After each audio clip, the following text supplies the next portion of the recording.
Selam arkadaşlar. Adobe Premiere Pro derslerine hoş geldiniz. Basit bir konuyla başlayacağız öncelikle. Proje oluşturma. Ve projemizi ilk açtığımızda New Project'e tıkladığımızda burada projemizin ismi ve projemizin kaydedileceği yerleri göstermektedir. Bu kaydedilecek yerle ilgili küçük bir notum olacak. E, Buraya girdiğimizde burada projemizi görebiliriz. Aynı zamanda autosave kısmında da 15-20 dakikada bir program arka planda dosyalarımızı kurtarmak adına kaydediyor. Burayı da bilmenizde fayda var.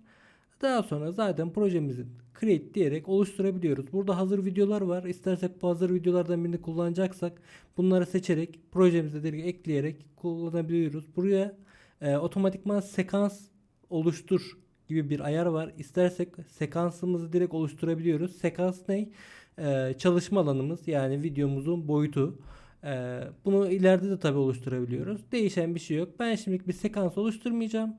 Create diyerek e, gördüğümüz gibi oluşturacağım. Burada projelerimizin bulunduğu dosyalar, sonra işte timeline'ımız, videolarımızı oynattığımız bir alan gibi çeşitli alanlar var. Bunları teker teker inceleyeceğiz zaten.